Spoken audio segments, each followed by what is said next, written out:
네, 안녕하십니까. 세상을 비판하는 글을 쓰는 오천호 작가입니다. 불평불만 투덜이 작가라고 알려져 있습니다. 저 오늘 굉장히 어떤 화목한 한 가정을 비판을 한번 해볼까 합니다. 제 집안의 제 가정의 이야기입니다. 저는 굉장히 화목하다고 생각하고 있습니다. 그러니까 제 아내랑은 굉장히 신뢰가 두텁고 자녀들하고는 굉장히 수평적인 관계로서 육아 이런 식으로 관계를 맺고 있다고 생각합니다. 하지만 그 가정 안에 과연 어떤 일들이 벌어지고 있는지를 현미경을 가지고 조금 관찰을 해볼까 합니다. 저는 요즘 제가 하는 일가가 강연 요청이 오면 어떻게 답을 해주는 그게 굉장히 저의 중요한 일가예요. 강연 요청이 오면 여러 가지를 고려하겠죠. 시대에 대한 고민, 사회에 대한 고민 그런 건 없고 강연료를 제일 먼저 걱정을 합니다. 그래서 강연료만 맞으면 아침 7시, 요즘 기업들에서 조창 강연 이런 거 많이 하는데 아침 7시에 하는 그런 조창 강연도 가고 밤 10시에 하는 그런 강연도 가고 심지어 제주도로 1박 2일로 강연을 다녀오기도 합니다. 근데 제가 이 결정을 하는 데 있어 가지고 단 한 번도 그 시간에 제 자녀가 무엇을 하고 있는지에 대해서 고민한 적이 없습니다. 단 한 번도. 제가 그런 결정을 내릴 수 있는 이유는 제가 아침에 어디 강연을 올 때 제 아내가 아이들을 깨울 수 있기 때문이죠. 학교에 보낼 수 있기 때문입니다. 제가 저녁에 늦게 집에 들어갈 수 있는 이유는 돌아오는 아이들을 제 아내가 이렇게 케어를 해야 되는 거죠. 학원을 보내야 되고 간식도 줘야 되고 저녁도 먹여야 되고 목욕도 시켜야 되고. 그러니까 제가 주말에 기차를 타고 지방에 강연을 갈 수 있는 이유는 그 시간에 제 아내가 제 아이들하고 블록놀이를 함께 해주기 때문이에요. 저도 블록놀이 굉장히 좋아합니다. 제 자녀들하고 이 블록을 이렇게 싸우면서 친교를 맺죠. 한 10분만. 그러니까 15분 이상이 지나가면 굉장히 재능 기부 같은 느낌이 들기 때문에 굉장히 힘이 드는 것이 사실입니다. 자, 그런데 제가 이런 결정을 하게 된 것, 나는 밖에 나가서 돈을 벌고 제 아내는 집에서 육아를 담당하는 이 상황이 벌어짐에 있어 가지고 저희 집에서는 남자가 당연히 밖에서 일하는 거지, 여자는 원래 모성애가 있으니까 아이를 돌보는 거지, 그딴 소리 단 한 번도 한 적 없습니다. 굉장히 민주적으로 토론 끝에 내린 결정이라는 거죠. 제 아내는 원래 일을 하다가 결혼과 출산 때문에 흔히 말하는 경력 단절이 되었습니다. 그 이후에 그 경력 단절을 회복하기 위해 가지고 여러 노력들을 했는데 배보다 배꼽이 더 큰 상황이 자꾸 발생을 하는 거죠. 경력 단절은 계속 저임금 노동에 종사를 할 수밖에 없으니까 그래서 회의를 했어요. 가족 회의를 한 거죠. 가족 회의 끝에 이왕이면 경력 단절이 되지 않아서 그래서 임금이 계속 누적되고 있는 그 사람이, 고소득자가 그 사람이 계속 가계 부양을 하는 것이 적절하지 않은가에 대해서 서로 합의를 한 거죠. 그러니까 가성비를 따져서 둘 중에 한 명이 가정에 남기로 한 겁니다. 근데 공교롭게도 그게 남자였던 저였던 것이죠. 그렇게 우리 집안은 아주 화목하게 이 빌어먹을 기울어진 운동장, 이 잘못된 성불평등의 사회를 굉장히 지지하고 있는 가정의 모습으로 살아가고 있습니다. 자, 이 정도로 이야기를 하면 수많은 남성분들이 막 불끈불끈 한다는 거죠. 이 말을 던지겠죠. 그래, 어떻게 그렇게 됐는데 남자는 그만큼 또 고생을 하는 거잖아. 여성이 뭔가 집안에서 희생을 하고 남자는 밖에 나가서 굉장히 힘들게 고생하는 거 아니야 라는 식으로 반론을 펼칩니다. 남자 엄청 고생하죠. 특히 그렇게 민주적 절차를 통해 가지고 그래 돈은 내가 벌겠다 다짐한 저로서는 불평불만 없이 돌아다녀야 됩니다. 그런데 신기한 게 하나 있는데 남자인 저는 힘듦이 누적될수록 책이 자꾸 출간이 돼요. 그렇게 7권이 출간이 되었습니다. 힘듦이 누적될수록 자꾸 방송에서 나와달래요. 책이 출간되고 방송에 나오니까 강연료가 조금 오르기 시작합니다. 저는 힘듦이 누적될수록 5,000호라는 제 브랜드를 사회적으로 소통하고 있습니다. 전문성을 쌓아가고 있는 거죠. 일반 직장인으로 따진다면 대리, 차장, 부장으로 승진하고 있는 겁니다. 이와 비례해서 제 아내는 가정에서 그 힘듦이 누적될수록 자신의 이름은 사라지는 거죠. 누군가의 엄마로서, 누군가의 아내로서 집안일이라는 것을 열심히 합니다. 제가 바깥에 제 브랜드를 알릴 동안 제 아내는 블록 쌓기의 신공이 되어가는 거죠. 자, 이 정도로 말씀을 드리면 제가 초반에 한 화목한 가정에 대해서 비판을 해보겠다. 이 저희 가정의 실체가 어떠한지에 대해서 조금 우리가 공감하는 바가 있을 거라고 생각을 합니다. 저는 그래서 이러한 가정의 모습을 사랑이 넘치는 불평등한 우리 집이다라고 말을 하고 다닙니다. 과거보다 어떤 폭력성이라든가 이런 것들이 조금은 좋아졌겠지만 근본적인 그 사회 구조, 즉 가부장적 질서 속에서 어떤 남성의 경제활동과 여성의 보조적 역할, 그것은 변한 것이 없는 거죠. 한 사회학자는 저 사랑에 넘치는 불평등한 우리 집을 이런 식으로 부연 설명을 하기도 합니다. 실제 우리가 살아가고 있는 이 가정의 모습은 남자가 그 제도적으로 부계 가족주의를 이끌어가고 여성은 정서적 가족주의, 그 부계 가족주의의 윤활유를 자꾸 집어넣는, 그렇게 가족의 공동체를 이루고 살아가는 거죠. 근데 실제 논문의 제목이 부계 가족주의의 실패 물음표죠.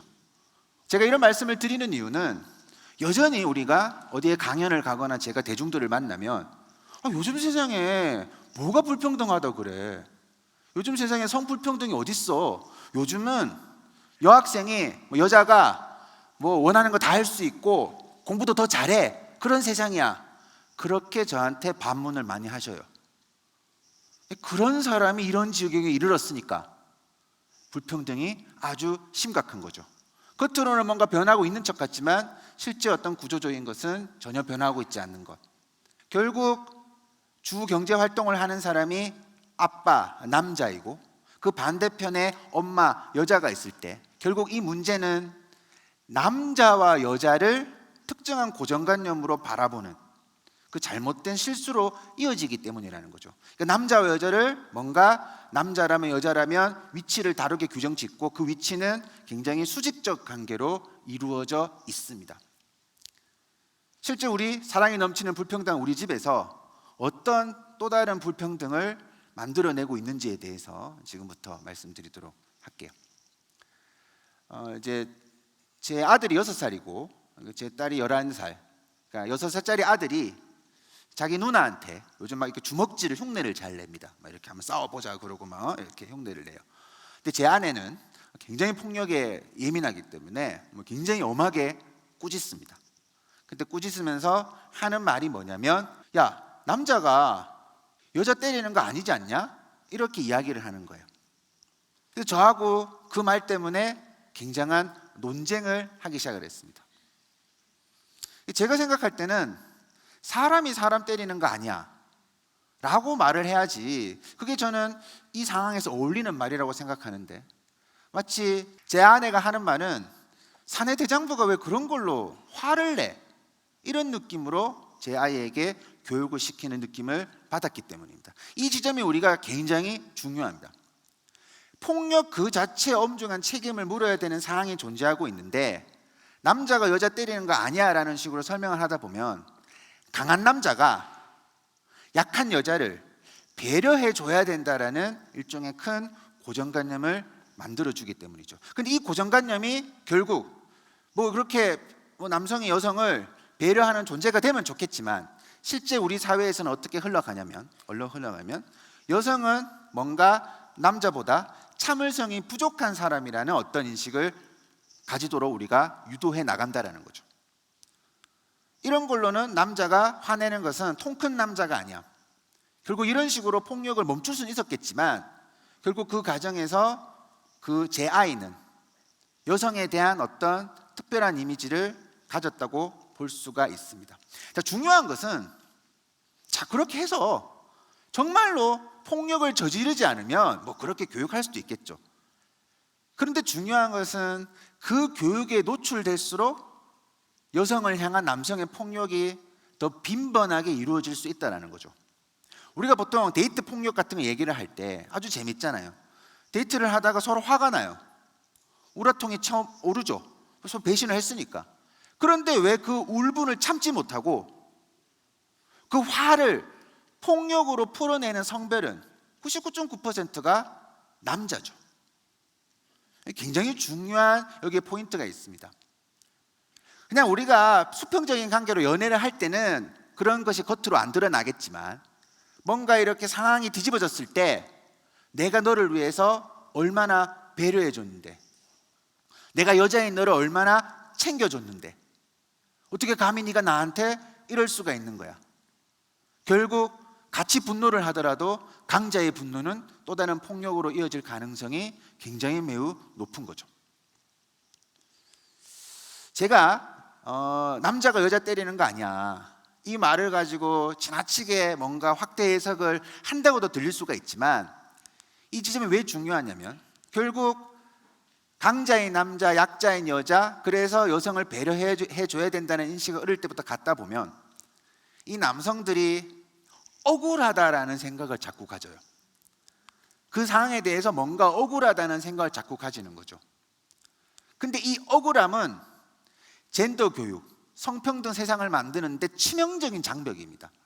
우리가 보통 좀 생산적인 논의를 해야 되는데 여전히 나오는 말이 뭐냐면 왜 여자만 편한 정책들을 만들어내느냐.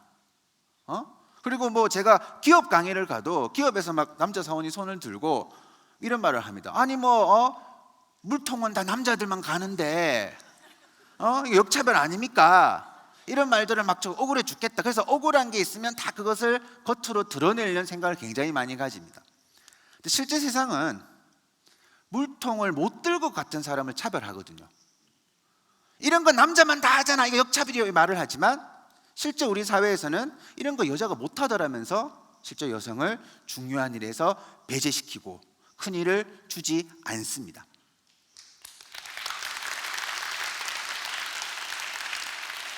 그러니까 심지어 이런 성평등 논의에서 가장 많이 나온 이야기가 뭐냐면 진정한 성평등은 여자도 군대 가는 거 아닙니까? 이런 말이에요. 근데 그 말을 가만 들어보고 있으면 혼자 죽을 고생하는 게 너무 억울하다는 거예요. 그래서 다 함께 죽을 고생하자. 사회 정책은 누군가의 심리적 만족을 위해서 이루어지지 않습니다. 그 사회 구성원들이 객관적으로 안전할 수 있는 방향으로 나아가는 거죠. 어릴 때부터 남자라면 여자라면 이렇게 해야 된다, 저렇게 해야 된다, 그것이 왜 큰 문제를 야기하는지를 조금 생각해 보셨으면 좋겠습니다. 특히 그 남자가 권력을 가진 조직의 상층부로 올라갈수록 그 사회에서는 어떤 일이 벌어질 수 있는지에 대해서 우리가 한번 고민을 할 필요가 있는 거죠. 자, 이것이 만약에 우리가 문제라는 걸 알면 안 하고 살아야 될 겁니다. 안 하고 살아야 될 겁니다. 그런데 쉽지 않죠. 우리의 일상을 현미경으로 관찰을 해보면 굉장히 그런 분위기를 거부할 수 있는 우주의 기운들이 막 돌아다녀요. 제가 포털 사이트에 쪼잔하다라고 검색을 하면 쪼잔한 남자 특징, 그리고 이제 쪼잔한 남자 연관 검색어로 보통 이렇게 다 함께 나옵니다. 이 쪼잔하다는 어감부터가 뭔가 어쨌든 느낌이 안 좋잖아요.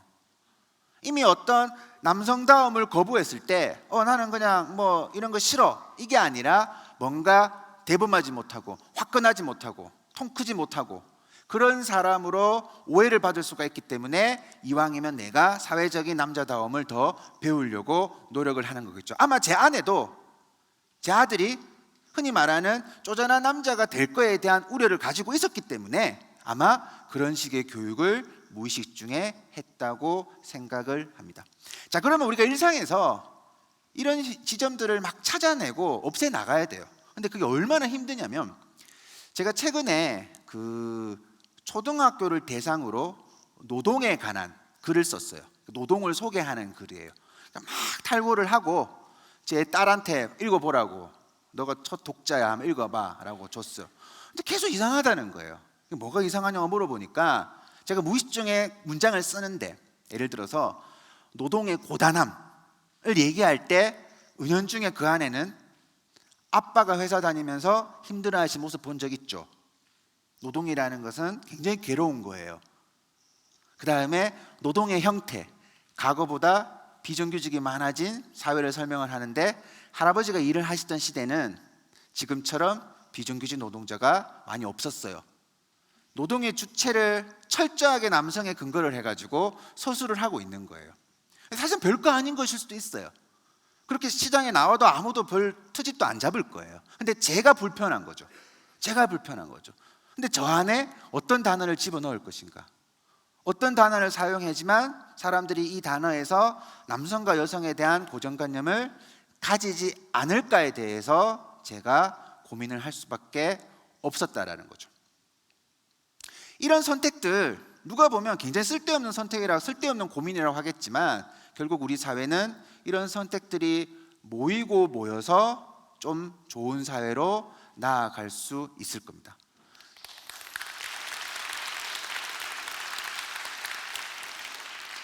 우리가 일상을 현미경으로 굉장히 관찰을 할 필요가 있습니다.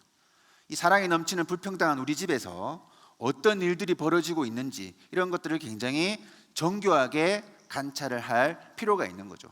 근데 일상을 관찰하시고 그것이 틀렸다고 생각하시면 하지 않으시면 되는 거죠. 하지 않을 수 있는 사회를 우리가 희망하면 우리 사회는 좋아질 겁니다. 고맙습니다.